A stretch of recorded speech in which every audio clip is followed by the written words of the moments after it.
11 jours, 10 étapes, 1000 km d'efforts et 20 000 km de dénivelé positif, la Grande Odyssée est prête.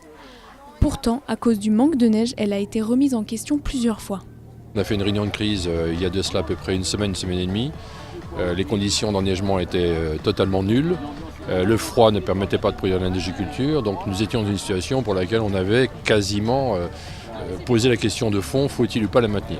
Questionnement habituel dans ce genre d'événement soumis aux conditions météorologiques. Et du côté de l'organisation, on a l'habitude de toujours s'adapter. Nous, on sait dès le début que sur les 11 jours, il va y avoir à certains endroits peut-être pas assez, à d'autres du reste peut-être trop, parce que ça peut arriver également. Donc nous, on est préparé à ça, et dans les 15 jours qui précèdent le départ de la course, on fait le point pour savoir ce que Dame Nature nous a réservé. On travaille avec les exploitants des remontées mécaniques, les services techniques, les gens des mairies, et puis on va là où il y a de la neige. Pour parer à toutes les modifications de parcours ou changements éventuels des villes-étapes, la neige de culture est aussi la solution envisagée pour permettre à la Grande Odyssée d'avoir lieu dans les meilleures conditions. On a eu peur de faire une simple présentation des attelages et des mushers sur la place du village.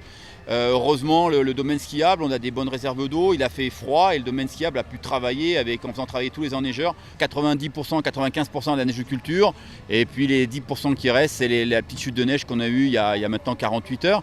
La neige de culture est majoritaire donc sur le parcours du prologue, ce qui ne pose pas de problème aux mushers ni aux chiens. Pour Rémi Cosse, tenant du titre et vainqueur de ce prologue, le parcours reste correct. Il en manque un petit peu pour faire les parcours initiaux, mais par contre l'organisation a mis en place des parcours annexes qui vont être tout aussi physiques et techniques. La Grande Odyssée poursuit son chemin à travers Savoie-Mont-Blanc jusqu'au 18 janvier. Les chutes de neige prévues dans la semaine devraient être favorables au bon déroulement de la course.